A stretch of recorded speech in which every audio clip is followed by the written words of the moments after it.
differently abled, differently. Monica calls for better reception in the maternity area, which of course is the first place of contact when bringing in a new life. Let's hear her story as a mother and a caregiver. Monica's unwavering love for her daughter Lorna has transformed into a powerful journey of advocacy. But how did this journey begin? I gave birth to Lorna on 10th of August 2016, and before that I just had a smooth pregnancy period. I used to go to school because I used to be a teacher, and I did not have any problems until when she was due, and she didn't come the day that we expected her to come. So I had an appointment with the doctor on that 10th to go and have an to be induced. So on the day when I was going, I didn't have any problems at all. So our father left for work, and I used to stay with a brother of mine who also left to work that day. So I prepared myself, and I just went straight towards the hospital. So something happened along the road between Langata to where I was going to the hospital. I started having labor pains, and they were very intense, such that by the time I was alighting in the matatu, they were so much intense. And I could not even look for my phone at that time. I was sweating, and I was like, it was too much. So I just tried to cross the road near Nyayo Stadium towards the hospital in Nairobi West. By the time I reached the hospital, there was a queue, of course, of people who were looking for services in the hospital. And the only thing I told the nurse, the receptionist there, was like I was in an emergency. And for them, I gave them my documents, and I expected them to act fast to help me.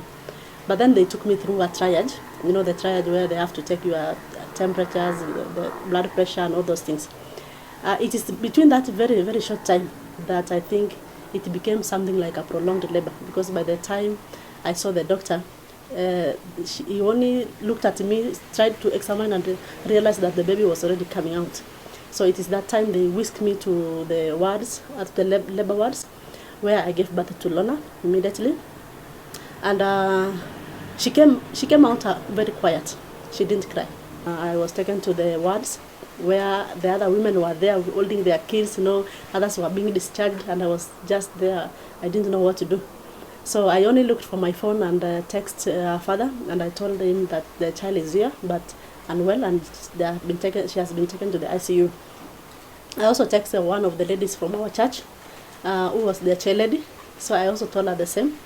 And fortunately, she sent some 3 ladies who came now to see me. This was a period of confusion, anger, and uncertainty for her. There were so many things going on in my mind, because first of all, I'm not the first. She's not the first child. I gave birth to the other 3. She has 3 siblings who are older than her. And I tried to imagine when I gave birth to my firstborn in the village. And she was my first child. That experience was quite, the first having a child, and I was young at that time. And now trying to remember that she is now my 4th child, and I'm in the city, and she's suffering something like this. For me, it was like, I didn't understand completely. So on the 5th day, they realized, unajua ni kukaa tu kwa ward na mimi naangalia wamama wakifurahi na watoto wao. Unajua those kind of, and there are many will always ask you, mtoto ako wapi nini, and the trauma is too much. So they decided to discharge me on the 5th day. So on the 5th day, mimi nikakuja nyumbani, and wakati nilikuja nyumbani, so nikaambiwa kila siku asubuhi I have to wake up very early in the morning. I be in the hospital by 6 a.m. Ndio nikamulie maziwa tena apewe kwa hiyo nurse. So all through the time hakuna kitu nimeambiwa iko na nini. Nilikuwa naambiwa tu hizi vitu itaenda between 6 to 1 year, the impact will go away, and then she will catch up. Now because I was already discharged, nilikuwa napewa tu kiti ile crate ya soda ndio nilikuwa nakalia kwa hiyo ICU. Na nikikaa ikifika lunch hour natoka naenda kwa mahoteli hapo nje ya hospitali, nakula narudi tena. Nakaa hivyo mpaka saa 2 za usiku, saa 3 namwacha tena narudi. I did that for 21 days because she stayed there for 21 days. But she stayed in the ICU for 8 days, and then on the 9th day she was taken to the nursery. And nursery is for premature babies. But for her, she was not premature. But because now I was discharged and they could not put her in a ward alone, they had to put her where the other small babies are. So she was put in those machines where they put premature babies. now with the temperatures, with everything, akaanza kutoka ngozi kabisa, na ulikuwa unakuta akitafuta ile veins wanamdunga anafura ali. So nilikuwa naenda kila siku nauliza amelia, ananiangalia tu anashake kichwa bad. Until the 21st day when we were discharged, so alitolewa sasa ile oxygen, tukaambiwa sasa tuende naye nyumbani. Lakini wakati nimefikisha hapa ilikuwa usiku, she started twitching, ile unaona kabisa ana twitch. So I was so worried, na tukapinduka tu na tukarudi hospitali. Kufika huko sasa pediatrician anatuangalia tu, anatuambia you will see more of this. So I was like, what is this? They still do not want to tell us the problem. Until now, one day when I was just sitting here, a friend of mine came. I could say a friend because she was a parent kwa shule ambayo alikuwa anafundisha. So alikuwa anapita tu karibu, akaniambia nimefika hapa nikuje nikusalimie. Nikamwambia kuja. Akakuja akanipata, and then she saw Lona. She looked at Lona, and then she remembered that a friend had a child like Lona through the characteristics.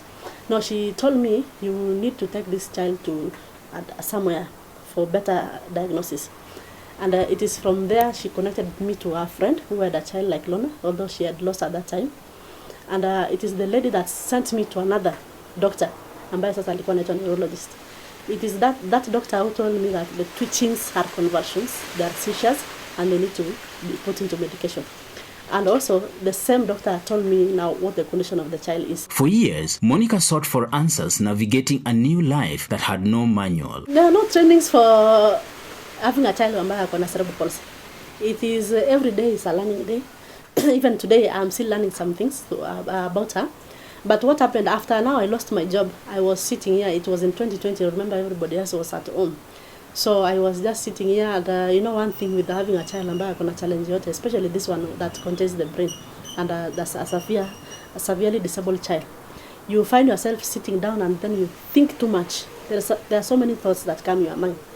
Like you think about how our milestone would have been, you know, like she would be talking, she would be going to school, you would be doing other things, you know.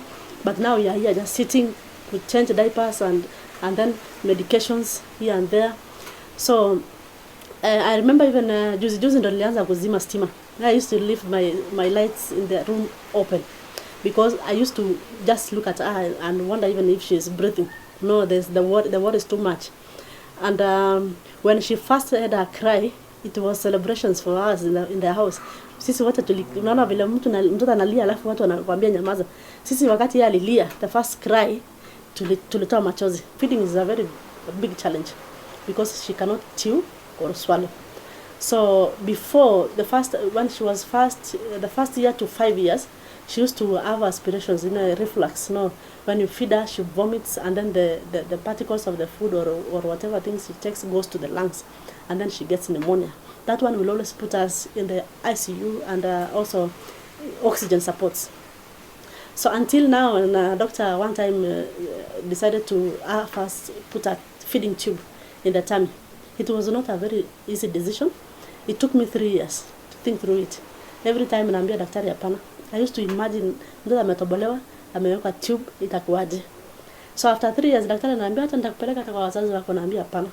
Naenda na nikidiscuss na watu kwa familia wananiambia ukiwekea you will be on your own. Si hatuwezi kudeal na hiyo kitu. But then I kept on talking about it, and until now hao wenyewe wakaona mtoto anaumia sana because alikuwa anatapika, na daktari alikuwa ameniambia akiwekewa itapunguza hizo kutapika, itapunguza hizo feeding, na pia kumpea chakula nyingi zaidi itakuwa better. Stigma is the greatest challenge many families face, especially coming from people who are very close. However, Monica has made the deliberate step to choose who remains in her circle as she goes through the journey of disability awareness and sensitization. There's a lot of stigma surrounding the condition, so people talk a lot. They start saying labda ni dhambi, labda kuna uchawi mahali, labda people even say it is sacrifice. No, people say it is sacrifice. People sacrifice, and it is a very painful thing to even think about. They wonder who would want to be confined in a place to sit down and have a child who is disabled for the rest of your life and your life, because everything changed. I don't think there is anything, even if it's an exchange of anything, it is not something that anyone wants. From the community I come from, there is a lot of stigma about cerebral palsy. The first times when she was young, people were like, mbona hii hakuna kwetu. In fact, my own father, although he's late now, said hakuna kitu kama hii kwa familia, so where is it coming from? Then some started attaching it to witchcraft, you know, and sijui thambi, ancestors, you know, huko nyuma. And even until today, when I go home, every time when somebody asks me about Lona, if I tell them happily, like, Lona ako sawa, you know, and ako tu na challenges zake, but ako sawa, you hear people say, angekuwa ng'ombe, tungemchinja. I have very few people who I can count as family, and most of them are strangers. First of all, the church that came there for the whole month, who kept on visiting, is my family. Because apart from my husband and my brother, and maybe one of his brothers, I did not see anybody else the whole of that month who came to visit, to see her. So the church, and also from the church, there are those friends who are also drawn from a church. There is like a small fellowship. Those are the people who have been holding my hands. In fact, the wheelchairs that Lona has, one of the wheelchairs, the diapers, and like every month they have Lona in their minds, praying and doing that. Monica's journey is a testament to the power of a mother's love and the importance of advocating for those who need it most. Me, I'm a social media person, so, and it has actually helped me heal, because I used to post things there, and then, you know, you get 1-2 people who will encourage you. Of course, there was bullying and stigma, but the positive comments were more than the negative ones, and they kept me good, because when everyone else goes out, and I was here alone with that, because at some point we had to leave the house girl so that tupunguze ile mizigo. So ukipata mtu anaku encourage 1, 2, 3 people, you become better. So it is also the same year that I found a woman, or a lady, who became my friend, ambaye anaitwa Veronica. Now she had an association where she supports women who have kids like her. So because she's not in the country, she asked me if I can help her bring the mothers together. I have a sister of mine who has become very passionate about kids who have cerebral palsy, and she has been supporting. In fact, akinionaga ananiambia nipatie namba hiyo mama, and then she buys them diapers. Akiona stories, she follows stories about children who have cerebral palsy, and she would refer to me. Akiona mtu ambaye anachangamka, anashika mtoto hivi na hivi, ananiambia, can you go and look at that story, you know, see that, you know, see. So they have become passionate because of Lona.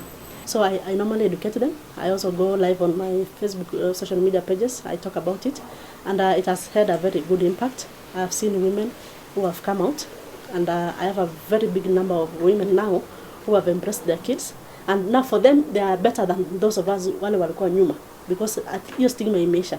So unakuta mtu akona mtoto maybe wa 2 years, 3 years, 4 years, they have easily been able to accept the condition kuliko sisi wenye hatukuwa na watu wanatuongelesha. So we first tell them it's not a disease, it's a condition, and it can happen to any child. So once they are born, this is what you can do, and do, because if the child is alive, you don't run away from the condition. You just have to take care of that child the best way you can, and you let God do the rest. Let's catch a breather. We'll be right back before you even know it. 'Cause we're differently abled, differently.